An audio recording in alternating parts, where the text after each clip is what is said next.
Suburban ಉಪವಿಭಾಗದ ಮತ್ತು suburban police ಸ್ಟೇಷನ್ನ inspector ಮತ್ತು ಸಬ್ ಡಿವಿಷನ್ ACP ಮತ್ತು ಅವರ ಟೀಮ್ ಮಾಡಿರೋ ಒಂದು ಒಳ್ಳೆಯ ಪತ್ತೆ ಕಾರ್ಯದ ಬಗ್ಗೆ ತಮಗೆ ಹೇಳಲಿಕ್ಕೆ ಪತ್ರಿಕಾಗೋಷ್ಠಿಯನ್ನು ಕರೆದಿದ್ದೀವಿ.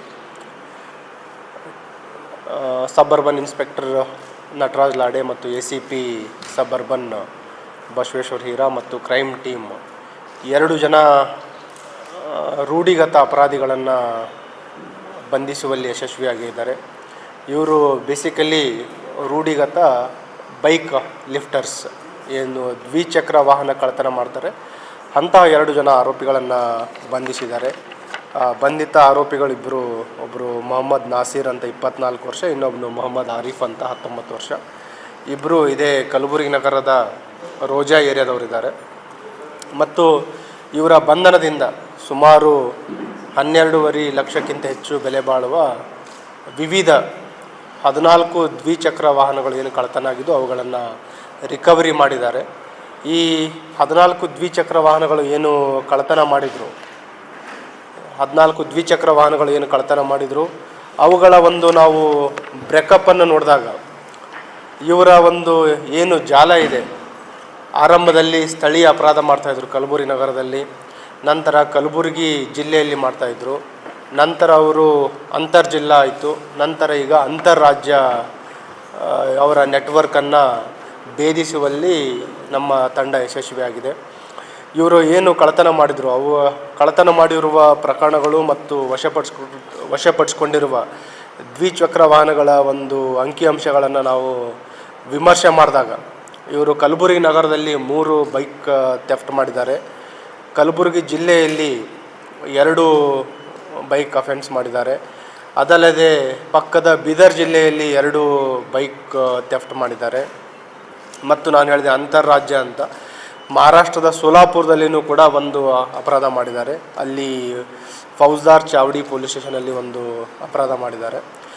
ಅದಲ್ಲದೆ ತೆಲಂಗಾಣ ರಾಜ್ಯದ 2 ನಗರಗಳಲ್ಲಿ, ಒಂದು ಸಂಗಾರೆಡ್ಡಿಯಲ್ಲಿ 2 ಬೈಕ್ ಲಿಫ್ಟ್ ಮಾಡಿದ್ದಾರೆ ಸಂಗಾರೆಡ್ಡಿ ಜಿಲ್ಲೆಯಲ್ಲಿ, ಮತ್ತು ಹೈದರಾಬಾದ್ ನಗರದಲ್ಲಿ 4 ವಿವಿಧ ಪೊಲೀಸ್ ಸ್ಟೇಷನ್ಗಳಲ್ಲಿ 4 ದ್ವಿಚಕ್ರ ವಾಹನಗಳನ್ನು ಕಳ್ಳತನ ಮಾಡಿದ್ದಾರೆ.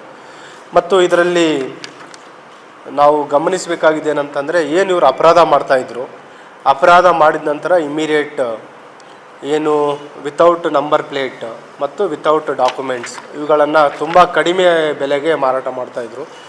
ಒಂದು ಗ್ರಾಹಕರು ಮತ್ತೇನು ಈಗ ಸೆಕೆಂಡ್ ಹ್ಯಾಂಡ್ ಯೂಸ್ಡ್ ವೆಹಿಕಲ್ಸ್ಗಳನ್ನು ಖರೀದಿ ಮಾಡ್ತಾರೆ, ವಿತೌಟ್ ಡಾಕ್ಯುಮೆಂಟ್ಸ್ ಮತ್ತು ವಿತೌಟ್ ನಂಬರ್ ಪ್ಲೇಟ್ ಅವುಗಳನ್ನೆಲ್ಲ ಪರಿಶೀಲನೆ ಮಾಡದೆ ಅವುಗಳನ್ನು ಕಡಿಮೆ ಅವಧಿಗೆ, ಕಡಿಮೆ ಬೆಲೆಗೆ ಅವರೇನಾರ ಮಾರಾಟ ಮಾಡ್ತಾಯಿದ್ರೆ ಖಂಡಿತವಾಗಲೂ ಅದರಲ್ಲಿ ಏನಾದರೂ ಸಂಶಯಾಸ್ಪದ ಇದ್ದೇ ಇರುತ್ತೆ ಅಂತ ತಾವು ಎಚ್ಚೆತ್ಕೊಳ್ಬೇಕಾಗುತ್ತೆ.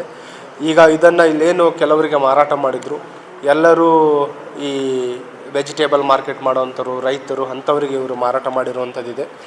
ಮತ್ತು ಇವರು ಅಫೆನ್ಸ್ ಮಾಡಬೇಕಾದ್ರೆ ಹೆಚ್ಚಿನದಾಗಿ ಇವಾಗ ಒಂದು ಫೇಕ್ ಡುಪ್ಲಿಕೇಟ್ ಕೀಸ್ ಇದೆ ಅವ್ರ ಹತ್ರ, ವಿವಿಧ ದ್ವಿಚಕ್ರ ವಾಹನಗಳದು, ಯಾರು ಹ್ಯಾಂಡಲ್ ಲಾಕ್ ಮಾಡಿರೋಲ್ಲ, ಅಥವಾ ಮತ್ತು ಇನ್ನು ಕೆಲವರು ಈ ಹಳೇದಾಗಿರೋ ವಾಹನಗಳು ಎಲ್ಲಿ ಫೇಕ್ ಕೀಗಳನ್ನು ಬಳಸ್ಕೊಂಡು ಮಾಡುವಂಥದ್ದು, ಅಂಥ ಡುಪ್ಲಿಕೇಟ್ ಕೀ ಬಂಚ್ಗಳನ್ನು ಬಳಸ್ಕೊಂಡು ಅಪರಾಧ ಮಾಡ್ತಾಯಿದ್ರು. ಈಗ ಇವರ ಜೊತೆಗೆ ಇನ್ನೊಬ್ಬ ಆರೋಪಿಯ ಬಗ್ಗೆ ಕೂಡ ನಮಗೆ ಸುಳಿವಿದೆ. ಆದಷ್ಟು ಬೇಗ ಆರೋಪಿಯನ್ನು ಕೂಡ ನಾವು ಬಂಧಿಸಲಿಕ್ಕೆ ನಮ್ಮ ಸ್ಥಳೀಯ ಅಧಿಕಾರಿಗಳಿಗೆ ನಿರ್ದೇಶನವನ್ನು ನೀಡಿದ್ದೀವಿ. ಮತ್ತು ಏನು ಈ ಒಳ್ಳೆಯ ಪತ್ತೆ ಕಾರ್ಯ ಮಾಡಿದರೆ ಎಂಟೈರ್ ತಂಡಕ್ಕೆ ನಾನು ಅಭಿನಂದನೆಗಳನ್ನು ಕೂಡ ಸಲ್ಲಿಸ್ತಾ ಇದ್ದೇನೆ. ಬೇಸಿಕಲಿ ಈಗೇನು ಇದರಲ್ಲಿ ಅಪರಾಧಿಗಳು ಈಗ 2 ಜನ ಇದ್ದಾರೆ.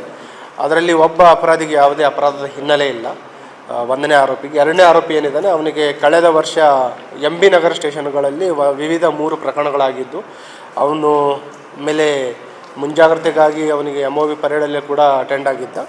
ಮತ್ತು ಅವನ ಒಬ್ಬೊಂದು ಸ್ನೇಹಿತ ಏನಿದ್ದಾನೆ, ಬೇಸಿಕಲಿ ಹೈದರಾಬಾದ್ ಮತ್ತು ಸೋಲಾಪುರ್, ಈವನ್ ಸಂಗಾರೆಡ್ಡಿ, ಅದು ನೆಟ್ವರ್ಕ್ ಎಕ್ಸ್ಟೆಂಡ್ ಆಗಲಿಕ್ಕೆ ಅವನೊಬ್ಬನು ಪರಿಚಯ ಇರೋನಿದ್ದಾನೆ.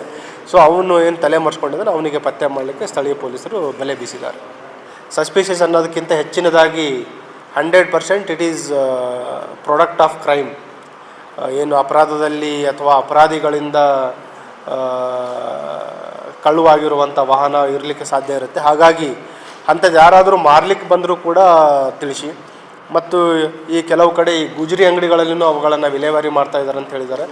ಅಲ್ಲಿನೂ ಕೂಡ ನಮ್ಮವರಿಗೆ ವಾಚ್ ಮಾಡಲಿಕ್ಕೆ ನಿರ್ದೇಶನವನ್ನು ನೀಡಿ.